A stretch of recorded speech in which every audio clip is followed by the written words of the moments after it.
Okay, good morning, everybody. This is our first class American literature in the 19th century.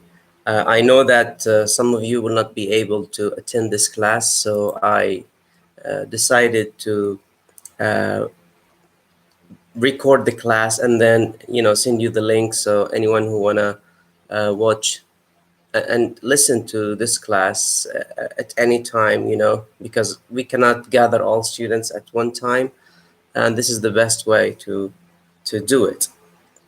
So American literature in the 19th century. Now I'll read and try to analyze some of the things here. We will start with the first page, 105, and it is titled Literary Nationalism, 1800 to 1840. I'll read and then talk about the stuff that are here.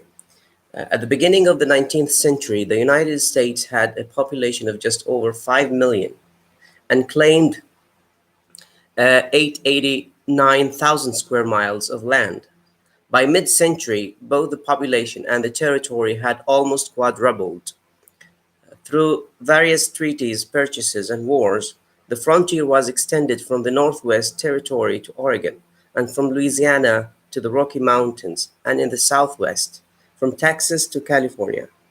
Eastern cities expanded rapidly, and other cities such as St. Louis and Cincinnati experienced phenomenal growth. Chicago grew from a mud flat of 250 inhabitants to a thriving city of nearly 100,000 in a scarcely more than a generation. So this paragraph simply talks about how the United States of America, increased in terms of publication and population.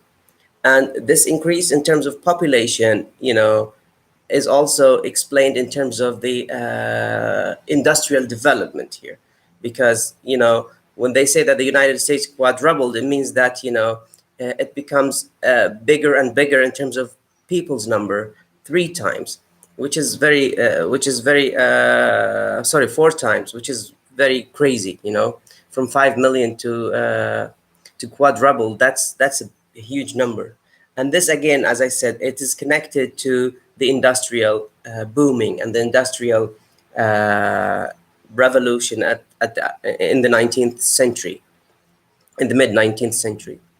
The second paragraph, perhaps even more amazing, was the spectacular increase in wealth due to the rapid expansion of shipping, trade, manufacture, and agriculture. And that's what I mentioned before.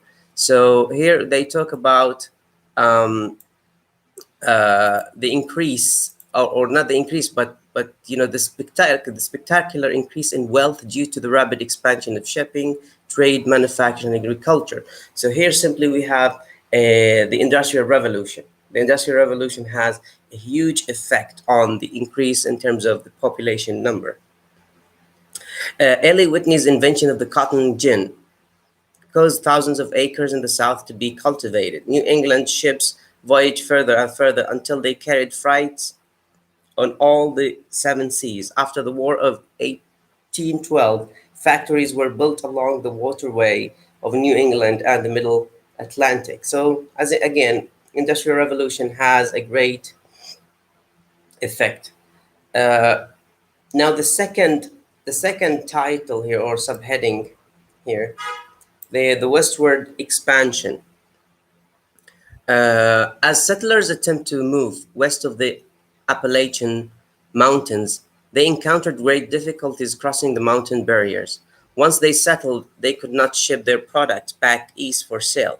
Congress, aware of the urgent need for good public roads, passed an act that provided for the construction of the Cumberland Road, began in 1811. This road initially connected Cumberland, Maryland on the Potomac River to the Wheeling, Ohio on the Ohio River, and was later extended to Vandalia, then to the capital of Illinois. The construction of the artificial waterway, the Ariel Canal, connecting the Heddeston River with the lake area, beginning in the 1817 and was completed in 1825. By 1840, 3,000 miles of canals existed in the United States, which, in conjunction with roads and navigable rivers, created vastly improved transportation network north of the Ohio River. So here, simply this section talks about how transportation had been developed in the 19th century, and you have to understand that transportation is very important in terms of moving people from a place to another, and also moving the product or the goods from a place to another. So the United States, being aware of the importance of transportation, they built many canals, and they also built many roads to facilitate and to ease the movement of products and the movement of uh, goods. And as you know, we said that in the 19th century we have industrial revolution, we have uh, agricultural sorry we have the expansion of shipping, trade, manufacture, and agriculture. All these things, require good transportation, and that's why they were very aware of this thing. Now I'll continue to and go to the next page. Such tremendous growth, however, was not without its devastating effects. Westward expansion was catastrophic for the Indians who, as a result of the War of the 1812, were defeated in the south and northwest and dispossessed and forced to move beyond the Mississippi River to the Indian country. With the invention of the cotton gin, there was an increased need for cheap labor, and the subject of slavery became the greatest national issues of this era. In addition, many people, both white and black, suffered from poverty, lack of food, and exploitation. So again, here issues with industrial revolution. Remember, whenever you have industrial booming or industrial flourishment, you will have some issues with it. One of these issues is the Native Americans. The Native Americans, or what they used to call the Indians, or the original people who used to live in the United States, were dispossessed. They were pushed out of their land. They were kicked out of their land because of the expansion or the westward expansion. So you have expansions. This means that people will be kicked out of their lands, and this happens to or happened to the Indians. The second thing is for the black people, and at that time, because of the rapid increase in terms of industry, many factories were built, and especially the invention of the cotton gin, and this means that they need humans to work in these factories and to be able to produce goods. And in this case, they try to change the concept of slavery from the traditional one, which is a slave working in a farm, to a slave working in a factory, or to a worker working in a factory. So in the last sentence here, it says, in addition, many people, both white and black, suffered from poverty, lack of food, and exploitation. So both black and white, or the slaves or non-slave, struggled with capitalism, with industrial, greed, because they were exploited. They were, asked to work for long hours with little wages. Okay, the next paragraph. Certain writers of the day were especially sensitive to these social disorder. John Greenleaf Whiter and James Russell Lowell, in particular, are espoused human and civil rights, and much of their work is infused with the zealous spirits of reform. The abolition movement, which grew strong in the 1830s, produced a flood of writing, much of it by black writers, slave and free. Freedom's Journal, the first black newspaper, and this is very important, Freedom's Journal, the first black newspaper, was founded in 1827, and in 1829, David Walker issued his appeal for a war of black independence. Some of the finest products of this movement are represented here by the spirituals and by James Pennington's narrative of his life as a slave. The spirituals, and here some of which were sung to pass coded messages among slaves, were eloquent expressions of the yearning for freedom.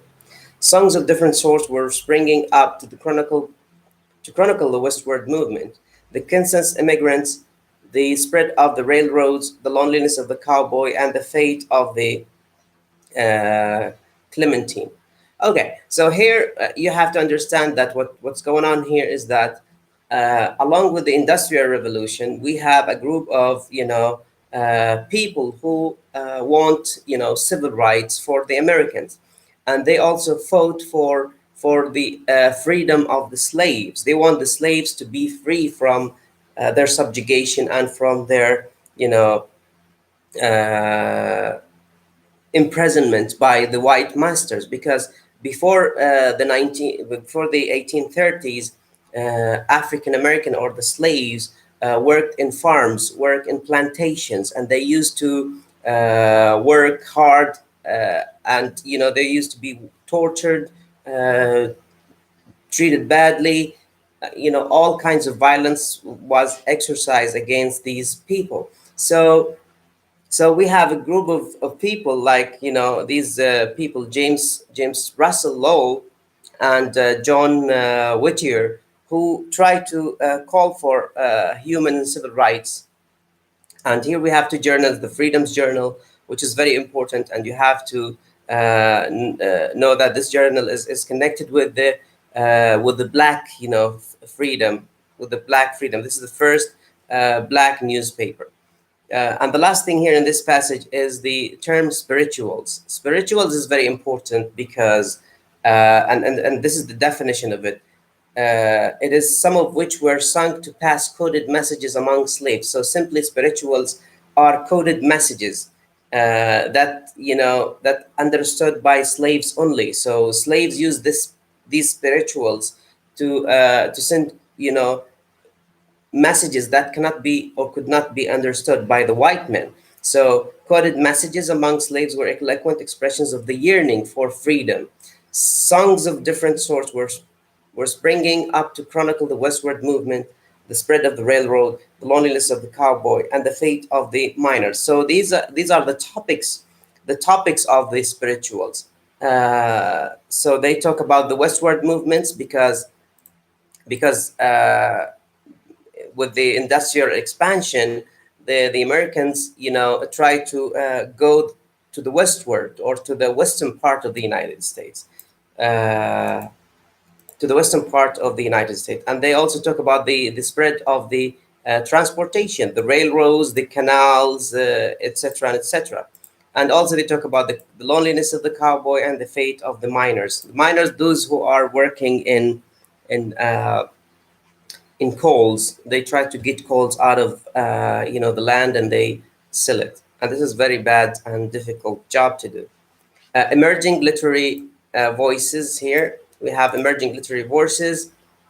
The material growth fostered cultural expansion, creating a climate in which writers could forge a literature typically American in theme and setting, and often characterized by the nation's mood of youthful optimism. So here they talk about how literature was affected by the industrial booming. Okay, and one thing that the United States of America and the writers over there try to create is a new literature, and this is very important. They try to forge a new literature or create a new literature that is different from the European literature. They want to be dissociated or disconnected from the European influence, and they want to create something that is national, something that represents, the nation's mood of youthful optimism. Youth because, or youthful optimism because it's a new literature, something that is different from the European literature. It was time for literary declaration of independence. And here again, independence from who? They want to be independent from the European, models, as mentioned here. For the emergence of imaginative literature that no longer imitated European models but blazed its own trail. So they no longer want to imitate the Europeans.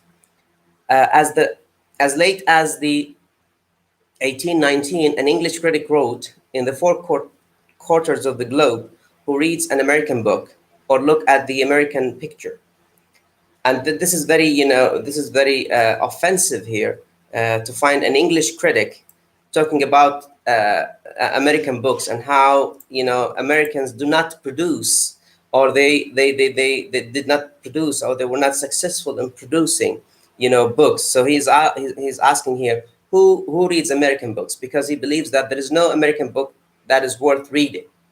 And this is an English critic, so simply he is from Europe. The question stung national pride. Ironically, within 2 years of this challenge, three three distinctively American works appeared.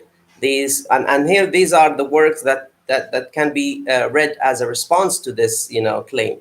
The Sketchbook by Washington Irving, The Spy by James Fenimore Cooper, and the poems of William Cullen Bryant. These works won high esteem and large readership among Europeans, and a golden age of literature was launched in America. So simply, these books that came here were a response, or show that the person who criticized America for not having books, now was silenced by the publication of these books. So we have three books published. Because of the publication of these books, it proved that America can produce something that has to do with their country, that is nationalistic, and that has to do with the unique nature of the United States, and does not imitate the European models. Washington Irving, here, this is one of the famous American writers. The first professional American writer, eventually gained the respect of the English, who were at first reluctant to recognize his literary genius. Although he was never totally free of European influences, much of his writing is uniquely American in its themes, good humor, of American eccentricity, and special where is it? And special feelings of for setting and local customs. Now, this is very important. Why? Because most of the American writers focus on these things. So simply, when they write their literature, they focus on American themes. They focus on America or the United States as the setting for their work. They're not concerned about Paris or London or any European country. They want to focus on the American setting and nothing but the American. So, and this is, by the way, the characteristics of the characteristic of the American literature in the 19th century, is that they want to create their own literature, something that is uniquely American. He wrote highly complimentary biographies of Christopher Columbus and George Washington, but his greatest contribution were his fanciful creation of Rip Van Winkle, H.F. Crane, and hosts of other features that soon became part of the American folklore. So again, all these works that are mentioned here, focus on the American folklore. Folklore because, as I said, remember, in the 19th century, literature focuses on the American locale, the American setting, the American themes. They are not concerned with the European themes. They are not concerned with London or Paris, but they are concerned with America. After The Spy, a novel of the American Revolution, James Fenimore Cooper wrote The Leather Stocking Tales. The Dealer Slayer is one of these novels, which depict his romanticized vision of the novel Savage, the heroic frontiersman, and the unsurpassed beauty of the American wilderness. Though authors have delighted in poking fun at Cooper, Mark Twain called his characters corpses, his Indian cigar stores, and his dialogue book talk, he's still among the most widely translated and most popular American authors. So simply here, this American writer, James Fenimore Cooper, and his works here, again, talk about the American wilderness. So it means that it's American, his work that has to do with the American setting. And all his themes focus on the American way of life. Okay, so they also talk about the heroic frontiersman. Also, this has to do with the American setting. Poems by William Cullen Bryant. So first, if you remember here, we talk about Washington Irving. Second, James Cooper. Third, here we have poems by William Bryant. Included Thanatopsis, written when Bryant was only 17, and To a Waterfowl. The volume marked the first published verse of stature by an American. Bryant's skillful lyric and his abiding theme of nature of the New England setting. Here again, so his themes, his skillful lyrics, and his abiding themes of New England settings have earned him the reputation of one of the most great American nature poets. Now, here you have to understand that New England referred to the United States. England is England in Europe. But when we say New England, and remember this, New England is the United States, or is another word for the United States. So his poetry focuses on the United States, focuses on the New England rather than the Old England or the United Kingdom. Some of the best poets of his period have been called the fireside poets, so named probably because of their congeniality and gentle persuasiveness of their finest verse. These poets, and again, we have another, group of American poets uh, who also are called the fireside poets. The fireside poets. These poets, come from New England or from the United States, and they celebrated the virtues of home, family, and democracy. And these are three important words. Why? Because American literature focuses on home. Home means they focus on the United States. And family also, they are concerned within, or they are concerned with the things at home. And who's at home? The family, right? And then democracy. Democracy is one of the things that the 19th century literature, especially at the beginning of the 19th century literature, was concerned with. So Americans were concerned with democracy because in the past they were controlled, and they were colonized by the British Empire. But now, because they liberated themselves and they became independent states, now they talk about democracy as something that is very important, or that was very important for the American people.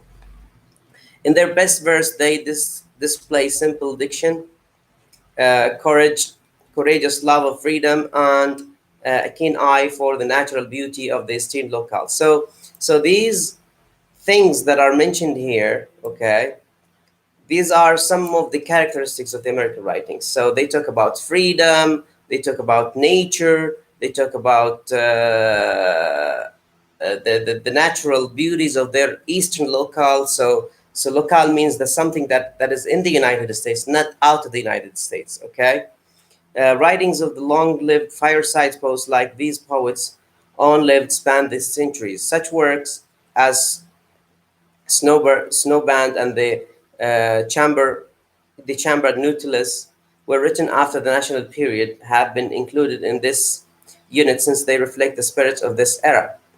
Henry Wordsworth Longfellow immortalized historical figures such as Miles Standish and Rule Reverie, and made the fictional characters Hiawatha and Minnehaha part of the American heritage. Again, remember, all these writers, they talk about one topic, or one theme, which is the American setting. His poem Psalm of the Life is an optimistic and quotable acknowledgement of immortality of the soul. Another also American writer, James Lowell, a man of wit and imagination, championed in his essays, speeches, and poems, such as Stanza on Freedom, humanitarian causes, especially the abolition of slavery. His poetry, like that of his Puritan predecessors, was often moralistic. And John Waiter, like so many of poets of the time, was primarily a public rather than a private poet, an orator for the people's interest, not a quiet voice speaking to the private self. Like Lowell, he wrote poems in support of the abolition movement. So this is an abolitionistic writer. Abolition movement here, it refers to the people who want to end slavery, or who wanted to end slavery. So in the 19th century, some American people fight for the freedom of the slaves, and this is called the abolition movement. But his most enduring contribution to the American letters is Snowbound, a reminiscence of that captured the people and the rural New England of his youth. Again, the rural New England is the most important setting or the most important thing. In both verse and prose, Oliver Wendell Holmes was often informal. He wrote a number of a numerous or humorous verses like the Ballad of the Osterman, in which he employed a mock epic ballad stanza and heroic couplets. I hold it to be a gift of certain value, he wrote to Lowell, to give that slight passing spasm of pleasure to which a few ringing couplets often cause. Read at the right moment. Yet he abandoned his light tone in the Chamberlain Nautilus as he pondered the soul's immortality. Dramatically different from the fireside poets. Now here we have the fireside poets that we mentioned before. Okay, we have a new writer who is called Edgar Allan Poe, and this is one of the writers that we will read in this section, who wrote poems noted for their overtly atmosphere and haunting musical effects. Poems which once read could fasten themselves in the mind with their hypnotic rhythm and rhymes. Perhaps his greatest single contribution, uh, aside from what, from perfecting the short story as a new literary form, is the creation of the detective story. So Edgar Allan Poe, made two things. First of all, he was the perfect writer for short story. That's one thing as a new literary genre. And second, he's known for the creation of the detective story. So we have detectives, people, we have crimes and people searching to find who causes this crime, who killed who, and they try to find the victimizer. Perhaps the myth of the frontiersmen symbolizes the essence of this period, for the ever expanding frontier gave an optimistic sense of destiny that largely shaped the peoples and the literature of the youthful America. And the writers of this era remain the pioneers of our literature. So the last paragraph here talks about the frontiersman. Frontiersman here refers to the American frontier. Frontiers means here borders, the American borders. Now, in the 19th century, and as I discussed before, because of the industrial revolution, because of the agricultural, economic, and cultural expansions and increase, okay, the United States tried to expand its territory towards the West. So in this case, we have a new frontier, a frontier or a new border for the United States. And because of this new frontier or new border, okay, the United States became bigger and bigger. But again, this became a topic for literature. So the literature of the United States talk about the frontiersman or the expansion of the United States to the west or westward. All right.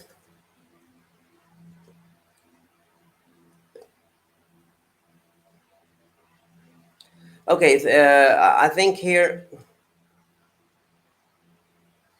there are some questions that you may read, and that they may help you understand some of the stuff that we discussed. Okay, now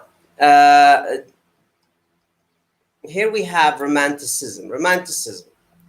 Okay, now if you studied British literature in the 19th century, and here I'm talking about British literature. Okay, there is the term romanticism, and romanticism was in the 19th century, especially at the early 19th century. Now, what is romanticism? We will read here and discuss it. Though the writers of the national period displayed a remarkable degree of independence from the main currents of European literature, the influence of the old world were nonetheless apparent in most of the works they produced. 19th century writing, both here and abroad, was dominated by the spirit of Romanticism, a movement that flourished in Europe and had its manifesto Manifesto, the lyrical ballads, written in 1798 by the British writer William Wordsworth and Samuel Coleridge. Okay, so here simply the Romanticism was very important and affected American literature, especially the early American literature in the 19th century. Now, we will discuss Romanticism in detail now.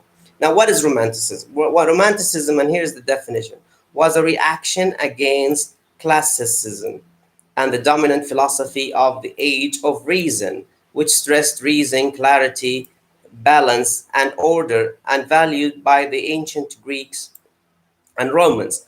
Unlike classicism, Romanticism championed imagination and the emotions. So simply, Romanticism is a reaction against or the rejection of the previous age. Now, what was the previous age? In the 18th century was the age of reason, the age of new classicism, the age of thinking. So in the previous age, people focused on reason and they focused on science, they focused on classics. But in the Romantic age, they shifted this emphasis. They shift from reason to imagination. They shift from reason to imagination and from classicism to nature, or to the local settings, to nature. Okay, so the emphasis here not on the classics or the Greek and Roman classicism, but they focus on England and the United States, on America, as as topics for literature. So from reason to imagination, and from classicism to nature and to the local setting. And again, they champion imagination and emotions. These are two words very important to Romanticism. In a broad sense, Romanticism was an attitude towards nature, humanity, society that espoused freedom and individualism. Echoing the ideals of equality set forth in the Declaration of Independence, Romanticism offered a parallel to the growing sense of nationalism. And here, Romanticism and nationalism are connected. Why? Because Romanticism focuses on three things: imagination, emotions, emotions, and nature. Okay, and these three things help the American people focus on their national literature, because when they talk about the American nature, they no longer need the European nature or the European settings. And in this case, they focus on the United States. When they talk about imagination, in this case, they create something new and something youthful. And because of this imaginative work, it makes it unique and American. It makes it an American work. Many trends make up the Romantic movement, particularly the following. Now here there are these are seven points that explain why we call it Romanticism, or characterize the Romantic movement here. First of all, Romanticism, emphasis on imagination as a key to revealing the innermost depth of human spirit. So imagination, the ability to create by your own self, and reflects the human spirits, or the internal, the depth, or the internal side of human beings. Second, the greatest interest in the picturesque and exotic aspects of the past. So they talk about the past, but the past they are talking about is not the past, is not the Roman or the Greek past, but it's the past of the United States, the past that has to do with the country itself, not the past that has to do with the Greek and the Roman classicism. And they focus on the exotic and the picturesque. Exotic means the strange but beautiful aspects of the past. Three, an enthusiasm for portraying national life and character. So they focus on nationalism and national life. They focus on the characters who are living in America. They focus on the people who live in America. They are not concerned with anyone outside the United States. And they celebrate beauty and mystery of nature. So for them, nature is the most beautiful thing in life, and nature is mysterious, something that you cannot know, but it's worth exploration. Okay, so they try to explore nature and show the beauty of that thing.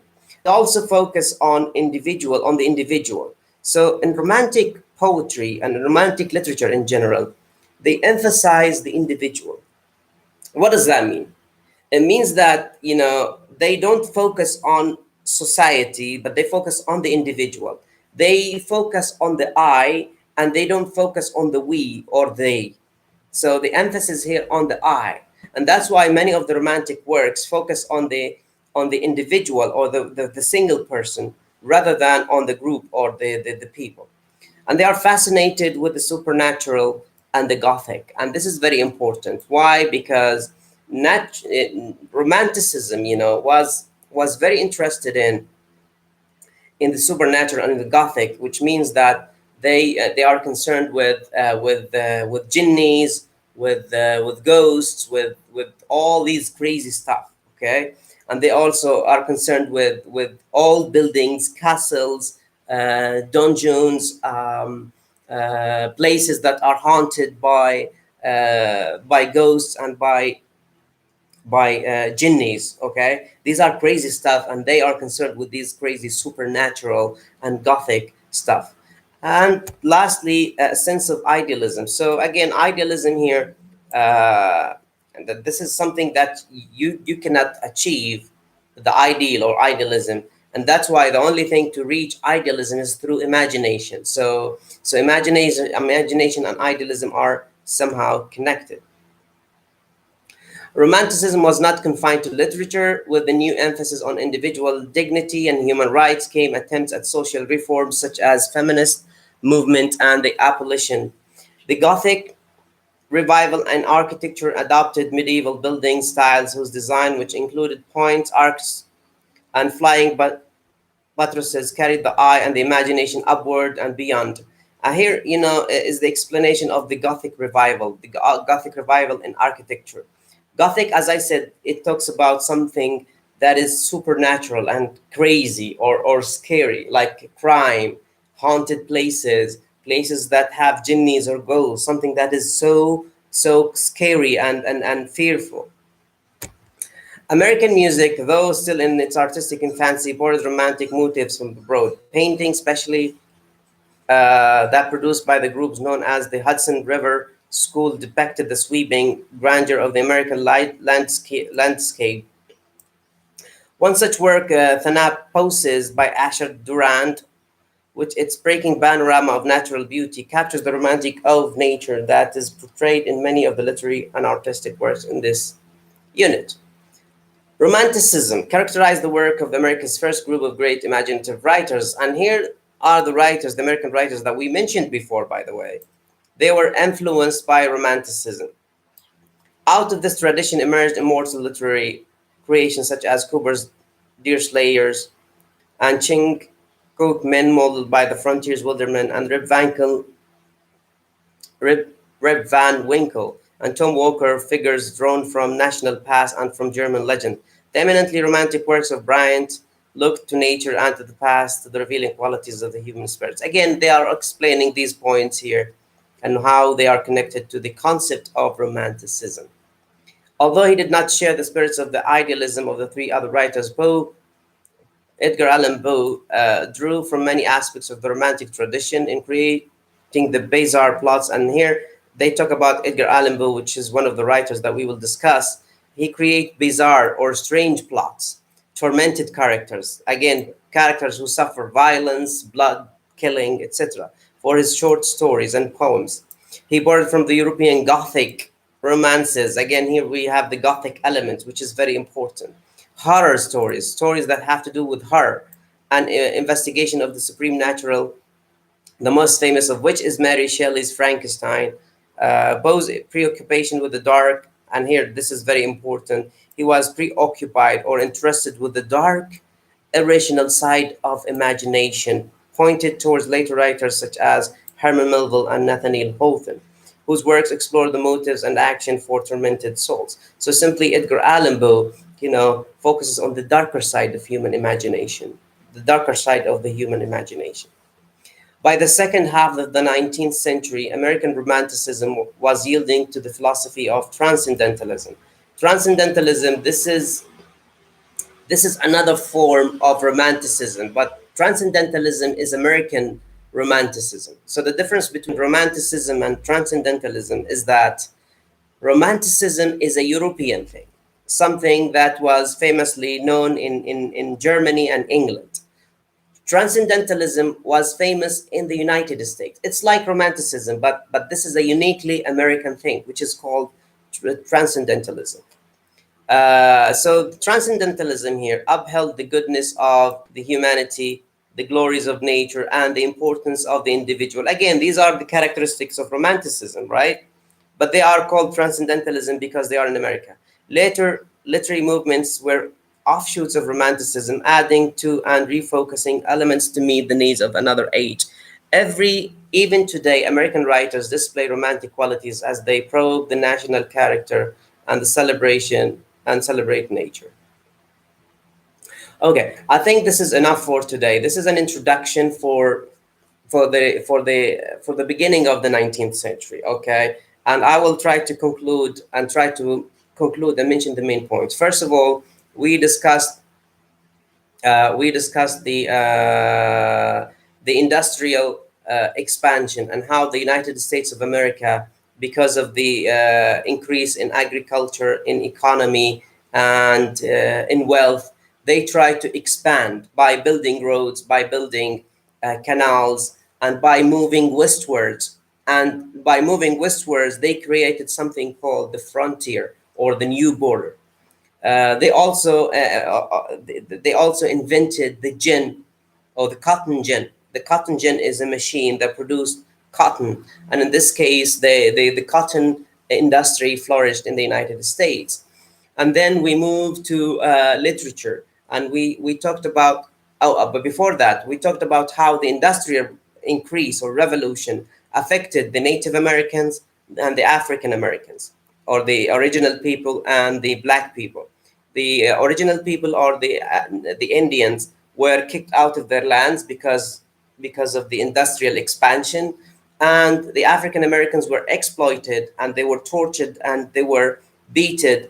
Sorry, they were beaten, and they were kicked, and they were tortured because of being slaves for, or they were slaves for the white people. And the result is that many movements came, and they tried to fight slavery, and they tried to end slavery. Now, literature in the 19th century, especially at the beginning of the 19th century, was characterized by the following. Now, first, it was nationalistic. So it means that it focuses on the United States and only the United States. Second, it talks about nature, and nature is one of the things that characterizes the America or American literature. So instead of finding London